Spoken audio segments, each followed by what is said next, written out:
Namaste, everyone. Welcome to Hartiya Darshanik Manch. Today we're going to discuss about the knowledge and its limits. Hello there. So in this deep dive, we're tackling some really fundamental questions, aren't we? About what it even means to know something. Absolutely. We're digging into ancient Greek thought to see how they wrestled with this. Yeah, things like what's the real difference between, truly understanding something and just having an opinion? Or is there even a reliable way to get to the truth and sort of discard what's false? Exactly. We've got some fascinating sources lined up, and we're going to try and unpack these enduring questions. It really is striking how long these questions about knowledge, its nature, its boundaries have been around. Right. And when you look at the Greeks, they were already deep into it. Take Parmenides, he basically drew a line, didn't he? He did, between What he called the way of truth, like genuine, reliable understanding, and the way of seeming. the way of seeming. That sounds less reliable. Well, that's how he saw it. That was the meta world of human opinions, all based on our senses. Okay, so he wasn't exactly a fan of, trusting what we see and hear for ultimate truth. Not for attaining true knowledge, no. He thought that whole world of the senses, everything changing, all the appearances. Yeah, the day-to-day stuff. Exactly. That was all just unreliable opinion. It contrasts sharply with his whole theory of being, this unchanging single reality. So the only real knowledge was about this unchanging being. For him, yes. Anything else, the world of senses, change. That was the way of seeming. And if you got stuck there, you were, in his view, fundamentally mistaken about reality. You knew nothing, really. Wow, that's a stark contrast. Reality versus appearance. Okay, so then along comes Democritus. He also had issues with the senses, but from a different angle. Yeah, a very different angle. Democritus, with his atomism, everything's just atoms in empty space. Right, the building blocks. His argument was that qualities like sweet or hot or cold, they aren't actually in the atoms themselves. Ah, okay, so where do they come from? They're appearances, subjective experiences that happen when those atoms interact with us, with our senses. So it's about the interaction, not the thing itself. Precisely. And his key evidence was that our senses constantly conflict, don't they? How so? Well, think about it. Something tastes good when you're healthy, but awful when you're sick. True. Or, humans perceive things differently than animals do. Even we perceive things differently at different times. So all these conflicts, they lead us to belief, maybe, but not necessarily truth about the world out there. That was Democritus's point. Belief, yes, but not reliable knowledge of objective reality. And that leads to his famous saying, By convention sweet, by convention bitter. by convention hot, by convention cold, by convention color, but in reality, atoms and void. Yeah, it really hammers home that our perceptions are conventional, subjective. So true only by convention, meaning true for us in our experience, but not necessarily reflecting the fundamental reality of atoms and void. Exactly. If you feel the wind is warm and I feel it is cool, Democritus would say neither of us is grasping the true temperature of the wind itself, just how it affects us. Okay, but then Protagoras comes in and just flips that whole idea, right? Completely flips it. Protagoras basically says, no, both your experiences are true. The man is the measure of all things guy. That's the one. His view is radically relativist. Whatever appears true to you is true for you. End of story. So my feeling the wind is warm is true for me. Your feeling it is cool is true for you. Yep. And there's no independent, objective truth about the wind's temperature to appeal to. It just is how it appears to each individual. Okay, but wait. Didn't thinkers like Democritus raise a pretty major objection to this, like the self-refutation problem? Well, absolutely. That's the classic counter. If all beliefs are true, Then the belief that not all beliefs are true must also be true, which sounds like a contradiction. it certainly seems like one. Protagoras might try to limit his claim, maybe just to immediate sensations. It seems warm to me right now. That captures a subjective truth. But he didn't just talk about sensations, did he? He claimed he could argue both sides of any issue. He did. He famously said there are two opposing accounts, logoi, for everything, and he could make both seem equally strong. So how did he handle the contradiction issue then? If P and not P can both be argued persuasively. Well, he'd likely say it's not a real contradiction because we're not accepting P and not P in the same way at the same time. It's more like P is true for person A and not P is true for person B. Always relative to the individual perspective. Always. He could even try to turn the self-refutation argument back on itself by saying, okay, some beliefs are false is true for those who believe it. Huh. That's quite a move. So is that why he's sometimes called a skeptic? It feels weird if he thinks everyone's beliefs are true. It's skepticism in a specific sense, not doubting if any truth is possible, but doubting if universal objective truth is possible. He makes truth easy to get. It's just whatever you believe. But he denies the kind of shared, stable truth others were searching for. Okay, that makes more sense. But even Democritus, who was searching for that objective truth, ran into his own problems, didn't he? He did. Remember his distinction. Senses give the bastard version of knowledge, intellect the legitimate one. Right. But where's the problem? The problem is, how did he develop his legitimate atomic theory? Partly through observation, right? Using those very senses he called unreliable. Ah, okay. So his fancy intellectual theory relies on dodgy data from the senses. Exactly. There's that great quote from Galen where the senses basically say to the mind, hey, you're using our evidence to build your theory, and then you dismiss us. If we fall, you fall too. That's a brilliant point. It sounds like Democritus was kind of painted into a skeptical corner himself. It certainly suggests a tension, yeah. Maybe the logical conclusion should have been skepticism, and his pupil, Metrodorus of Chios, seems to have gone there. He's the one who said, None of us knows anything, not even whether we know or do not know. Just total radical ignorance. A very extreme statement. wow. And then there was Gorgias, with yet another argument against knowledge. Yeah, Gorgias took a different route. He argued essentially that what we think about isn't necessarily real, and what is real isn't necessarily thinkable. How did he get there? His argument had a key step.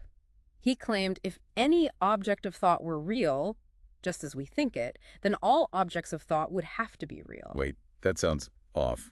Just because I can think of my desk, which is real, doesn't mean my thought of a unicorn makes unicorns real. Exactly. That's the weak link. We constantly distinguish thoughts corresponding to reality from fantasies. Whether Gorgias was fully serious or just showing off his rhetorical skills is debated, but it definitely adds another layer of challenge. Okay, so lots of challenges to knowing things. Now, let's shift to Socrates. People often think of him as a skeptic, too, because of all the questioning. That's the common image, yeah. But it's important to be precise. Socrates didn't generally challenge the knowledge of, say, craftsmen and their specific trades. Oh, right. He actually used them as examples, didn't he? He did. He'd contrast their genuine skill, their techne, with the politicians or poets who claimed to have wisdom about big things like virtue or justice, but couldn't back it up. So his skepticism was more limited. You could call it limited and contingent. He seemed to believe that knowledge about the really important ethical and political stuff was just missing in Athens at that time. Not necessarily impossible forever, but nobody he met actually had it. And understanding the Greek words for knowledge is key here, too, like episteme. Definitely. Episteme often means something deeper, more systematic, like science or understanding. So when Socrates doubted episteme and morality, he wasn't doubting all kinds of knowing. Like the craftsman knowing how to make shoes. Exactly. And remember the story about the oracle at Delphi, declaring no one wiser than Socrates? Yeah, and his interpretation was that he was wisest because he knew he didn't know things. Precisely. He realized his own ignorance, whereas the politicians and poets he questioned thought they knew things but didn't, and the craftsmen knew their craft but wrongly assumed that made them wise about everything else. So Socrates felt he was better off just knowing his own limits. Right. He lacked their specific wisdom and their broader ignorance. And this whole approach is reflected in the structure of Plato's Socratic dialogues. Where someone claims to know X. Like virtue or courage or justice. And Socrates asks for a definition. And then, through questioning and counterexamples, he shows that every definition offered is somehow flawed. Can you give an example of a counterexample? Sure. Think of Cephalus defining justice as, basically, telling the truth and paying your debts. Socrates counters. What if a friend lends you a weapon, then goes mad? Is it just to return the weapon, then? Ah, clearly not. So the definition fails. Or Latch's defining courage as standing your ground. Right. Socrates points out that sometimes a tactical retreat is the courageous thing to do, so the definitions are often too narrow or too broad. And he wasn't just looking for a list of examples of courageous acts, was he? No, he wanted the essence. What is the one thing that makes all courageous acts courageous? Like asking, what is a bee? Not just list some types of bees. That search for essences. Though, later thinkers like Wittgenstein questioned if all concepts even have a single essence, right? The family resemblance idea. Exactly. Maybe some concepts like language or even game are just clusters of overlapping features, no single core shared by all. Which is interesting. And you don't always need a perfect definition to recognize something. I know my laptop isn't alive, even if defining life is super hard. A very good point. But for Plato, this philosophical search, whether for essences or mapping resemblances, aimed at that deeper level of understanding episteme. And this leads us right into the Theaetetus. Plato's dialogue specifically asking, what is knowledge? Or what is episteme? The very question. And it follows that Socratic pattern. Proposals, refutations, ending in, well, not knowing. So what definitions does Theaetetus try out? First, he suggests things like geometry, shoemaking, basically listing fields of knowledge. Socrates says, nope, that's a list, not a definition of knowledge itself. Okay, fair enough. What next? Then, the big one. Knowledge is perception. To know something is just to perceive it with your senses. Okay, that seems intuitive at first. But Socrates jumps on that, doesn't he? Because knowledge has to be true. Exactly. If knowledge perception, then perception must always be true. Which brings us straight back to Protagoras. Man is the measure. Whatever appears to you is true for you. Maybe that works for fleeting sensations, like, this feels warm to me now. Especially if you bring in Heraclitus' idea that everything's constantly changing. Possibly. But Socrates immediately brings up the big problems. Dreams, madness. Cases where what we perceive feels totally real, but clearly isn't true. The dream argument. How do you know you're not dreaming right now? Always a tough one. It is. Socrates also uses other examples, like hearing a foreign language. You perceive the sounds, but you don't know what's being said. Right, perception without knowledge. Or remembering something you saw earlier with your eyes closed. Now you have knowledge without current perception. Okay, so perception and knowledge aren't simply identical, even if Protagoras tries to wiggle out of it. Socrates keeps pushing. He uses the self-refutation argument again. Most people believe Protagoras is wrong, and that some people do know better than others. So by Protagoras' own standard, what appears true is true, his theory is likely false. That's clever. And he points out practical issues too, like predicting the future. My current perception doesn't tell me if this politician will be good or if I'll be sick tomorrow. Right.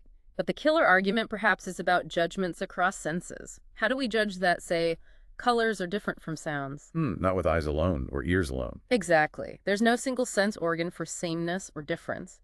Socrates argues that this kind of judgment comes from the mind or the soul reflecting on the sensory inputs. It's a higher level act than just perceiving. So perception alone isn't knowledge. What does Theaetetus try next? He refines it. Knowledge is true thought or true belief, doxa in Greek. Okay, knowledge is true belief. That sounds better. It does, but Socrates finds a problem here too. Think of a jury. They might listen to persuasive lawyers, reach the correct verdict, a true belief about what happened, but they didn't witness it themselves. So they have true belief, but maybe not knowledge in the fullest sense, like an eyewitness would have. Perception seems needed there. That's the issue Socrates raises. So true belief isn't quite enough either. This leads to Theaetetus' final proposal. Which is? Knowledge is true belief accompanied by a logos. Logos, that tricky word again, meaning explanation or account or reason. All the above, potentially. It implies needing some kind of articulation or justification for the true belief. Theaetetus explores 3 ways to understand this logos. Okay, what's the first? First, just being able to express your thought in words. Socrates dismisses that anyone can say what they believe, whether it's knowledge or not. Makes sense. Yes. Second, logos as analysis into elements, like knowing how to spell a word by knowing its letters. Can you break something down into its basic parts? But Socrates points out problems. If the ultimate basic elements can't be broken down further, are they unknowable by this definition? And if you don't know the parts, how can you know the whole? Plus, just listing parts isn't enough. You need to know how they fit together. Tricky. What's the third idea for logos? Logos as providing a unique distinguishing mark or description, like defining the sun as the brightest thing in the sky that goes around the earth. That feels closer. You identify something uniquely. It's closer, but Socrates argues even this isn't enough for knowledge. Having a unique description might be necessary even just to think about the thing specifically, but it doesn't automatically make a true belief into knowledge. So after all that, Theaetetus basically throws in the towel. Pretty much. He calls his ideas wind eggs infertile. They haven't managed to define knowledge. Socrates even questions if they were justified using the words know and don't know all along. It's quite an ending. But our source mentioned a possible fourth meaning of logos they didn't fully explore. Yes, the idea of logos as justification or reason or evidence, if they'd pursued that, they might have landed on something like the definition many philosophers use today, knowledge as justified true belief, but the dialogue leaves us hanging. Okay, so the Theaetetus ends without a firm answer. But Plato takes a different approach in the Republic, right?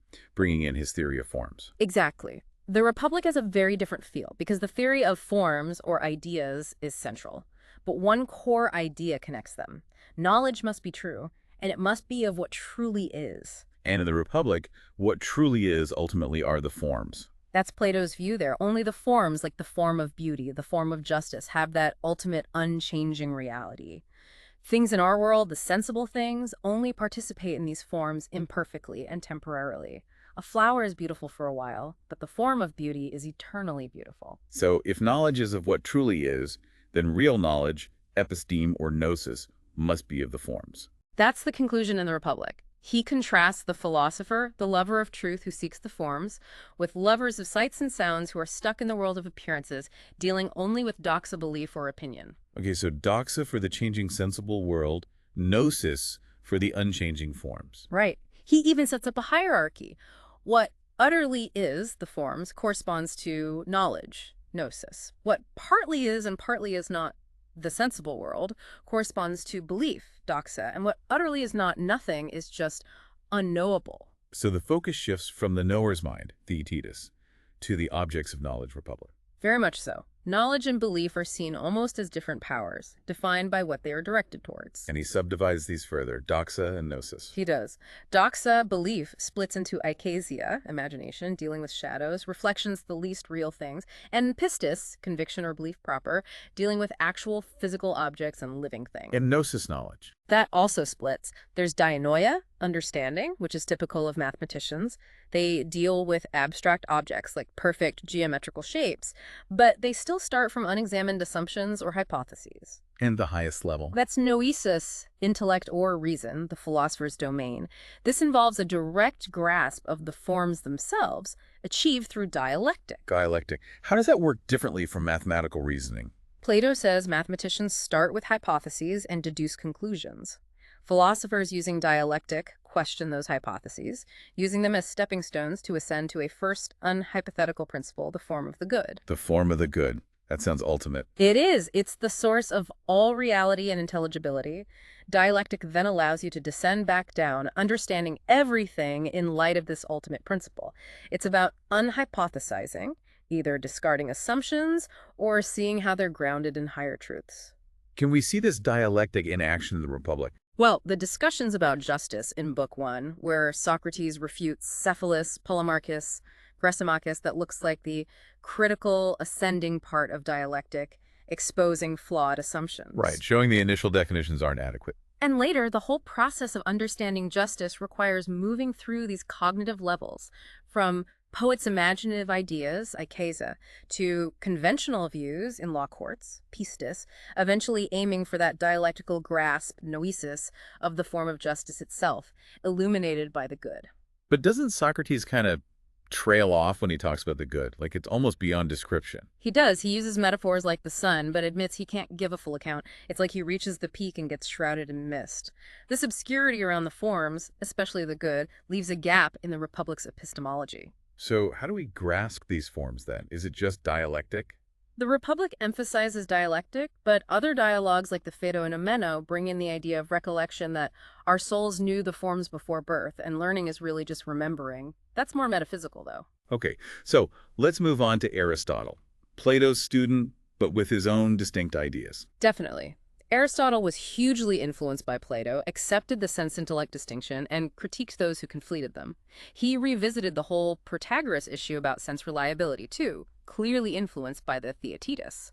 And he developed Plato's ideas about different intellectual states and tried to set out clear criteria for scientific knowledge, right? Yes. Plato often highlighted sensory illusions, the bent stick in water, etc. Aristotle wanted to defend the reliability of senses, at least to some extent, and also defend logic, like the principle of non-contradiction, against Protagoras. How did he tackle the conflicting senses problem? Like, sense says P, sense says not P. In his Metaphysics, he analyzed that. He pointed out the inconsistency if you also accept what sense says is true, and not both P and not P, Something has to give. And different schools chose different things to reject. Protagoras rejecting non-contradiction, Plato and others rejecting that senses are always true. Exactly. Aristotle's solution was more nuanced. He'd say it's not just sense saying conflicting things, but one sense modality, like sight, under specific conditions saying P, and perhaps another sense, or the same sense under different conditions saying not. So specifying the conditions matters. Crucially.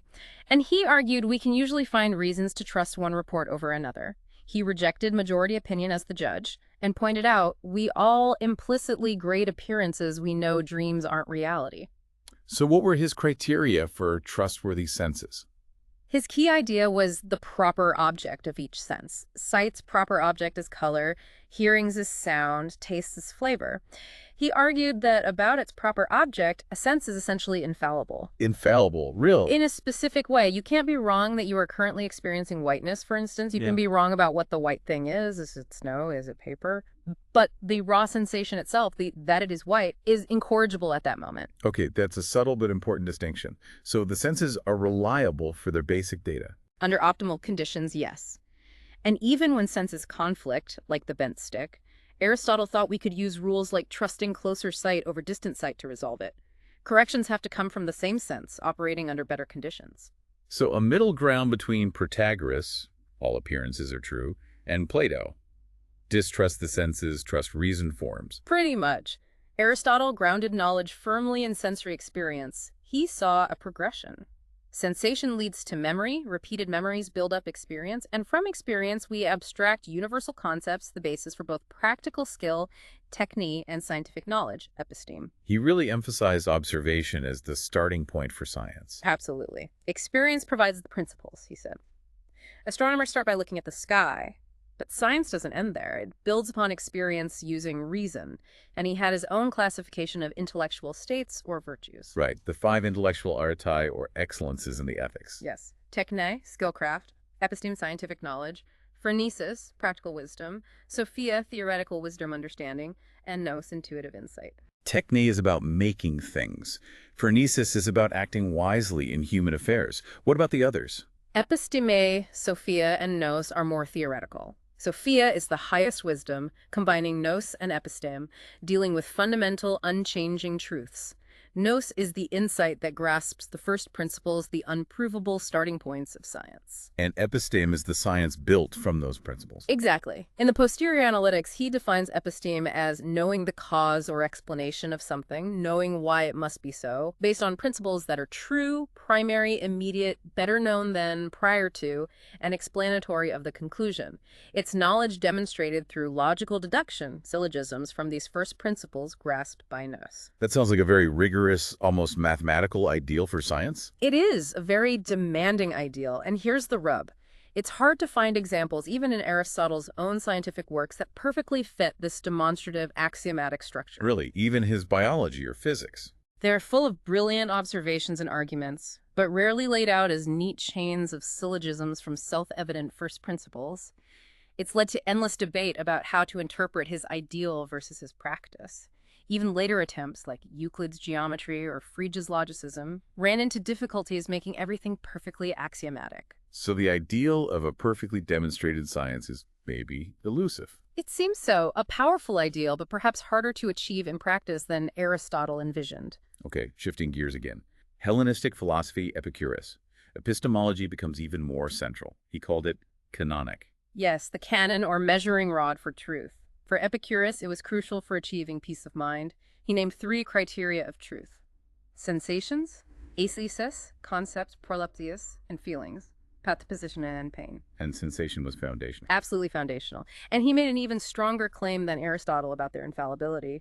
Lucretius, his follower, passionately argued, you can't doubt the senses because reason itself relies on them. To doubt senses with reason is self-defeating. So like Aristotle, they trusted the senses for their proper objects. But did they allow for corrections, like the bent oar?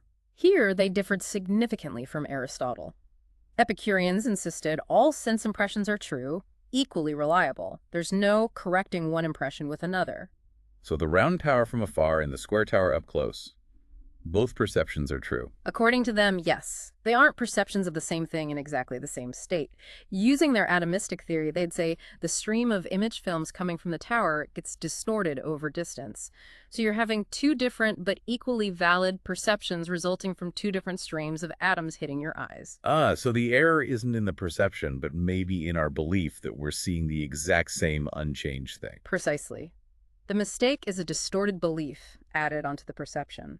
Same for dreams or delusions. The images perceived are real, caused by fine atomic films, but the mind makes a mistake interpreting them or adding a false judgment. Always distinguish the raw impression from the added belief. Okay. What about the second criterion, prolepses or concepts? These are general notions we have like man, horse, body. They aren't derived from proof, they are used in proof. They act like templates formed from repeated sensations, allowing us to recognize things. Their origin is a bit murky. Maybe some are almost innate, others built up. And these criteria, sensations, concepts, feelings, they're the evident things. Yes. They form the basis for making inferences about the non-evident things like atoms or the workings of the cosmos. A theory about the non-evident is true if it's confirmed by sense experience, or at least not contradicted by it. And this led them to accept that multiple different theories could explain the same phenomenon. Surprisingly, yes. If several different explanations for, say, the sun's movement were all consistent with our sensory evidence, Epicureans were okay with accepting all of them as potentially true. Pluralism in explanation. Interesting. Okay, now the Stoics. They also started with sense impressions and concepts. They did share those basics with Epicureans' reliable sense impressions, innate and acquired concepts. They had a more detailed story about concept formation, closer to Aristotle, starting from individual sensations, building up memory, then experience, then concepts. Some concepts are natural, prolepsis, others learned. But they developed a more complex system to fight off skepticism, right? Yes. Introducing cognition or catalepsis. Exactly. They slotted catalepsis between mere belief, doxa, and full knowledge, episteme. How do they define these? Episteme was rock-solid cognition, unshakable by argument. Doxa was weak or false assent.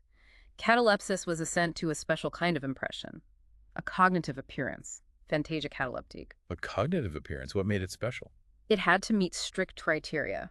It must arise from what is, i.e. be caused by a real object, be stamped and impressed exactly in accordance with that object, and be such that it could not arise from what is not. Wow. That sounds like an impression that guarantees its own truth.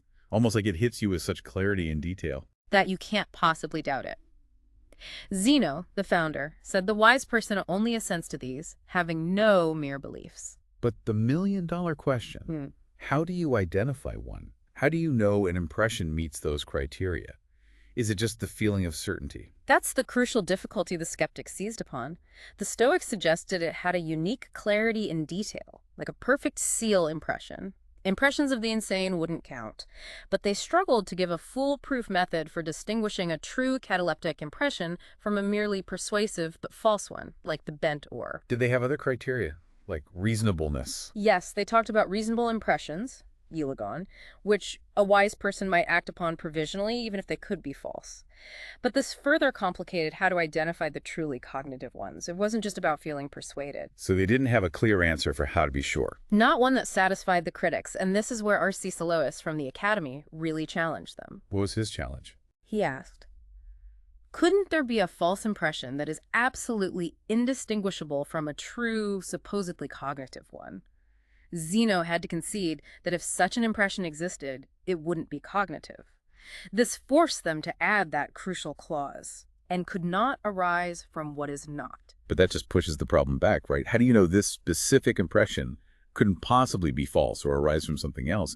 How do you rule out the possibility of a perfect illusion? Exactly. The skeptic can always ask, how can you be sure there isn't an undetectable fake? This brings us to academic skepticism itself. Emerging, ironically, from Plato's own academy. Yes, with Arcesilaus and later Carneades. They pointed to Socrates' questioning and lack of dogma as their model, but took it much further. Further how? They advocated suspending belief, apoki, on pretty much everything, not just deep philosophy. Their main weapon against the Stoics was precisely that argument about indistinguishable impressions. The indistinguishable twins argument. That's a classic illustration. If twins are perfectly identical, any impression you have of one could have arisen from the other. Therefore, even if your impression is true, you are looking at Publius and you think it's Publius. It's not cataleptico because it could have been false. You could have been looking at Quintus. So no impression can be guaranteed true in that Stoic sense. That was their conclusion. No impression is truly cognitive, therefore knowledge, in the Stoic sense of certainty, is impossible. Did all academic skeptics draw the same conclusion from that? Not quite. Arcesilaus, the more radical one, argued that since you can never be certain, you should withhold assent from everything. Don't form any beliefs at all to avoid error. How could you even live like that? That was the objection. Carneades later was seen as less radical. He agreed knowledge was impossible, but argued the wise person could still hold probable beliefs, pithenon, and act on them without claiming certainty. So Arcesilaus, suspend all judgment. Carneades, okay to have tentative beliefs. Roughly, yes. They also developed a distinction between merely having an appearance, having an impulse, horm, to act based on it, and actually assenting to its truth. The skeptic could follow impulses without giving assent. So you could step into a bath because you have the appearance and impulse without judging this is truly a bath. That was the idea, to allow for action without belief. Okay. Then there's Pyrrhonian skepticism. Even more hardcore. Seen as more fundamentalist, yes. Founded by Anicedemus, looking back to Pyrrho of Elis, they criticized the academics for being negative dogmatists, dogmatically claiming knowledge is impossible. Pyrrhonians aimed to suspend judgment even on that question. How do they argue? We know them mainly through Sextus Empiricus. He compiled skeptical arguments like the 10 tropes of Anicedemus, which systematically use conflicting appearances, variations among animals and humans, differing circumstances, etc., to induce suspension of judgment. Many examples we've already seen: jaundice, mirrors, bent oars, towers, feature heavily.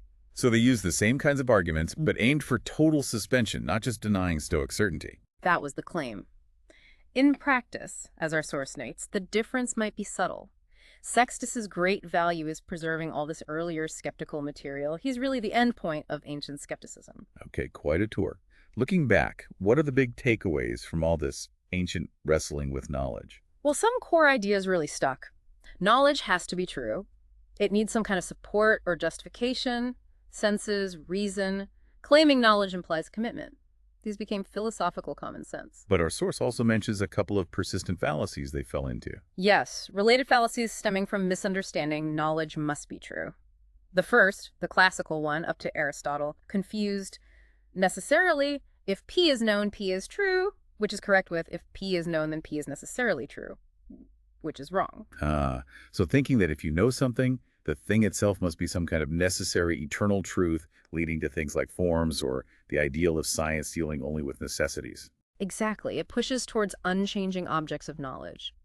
The second fallacy, more Hellenistic, is if knowledge must be true, the faculty that gives knowledge must be infallible.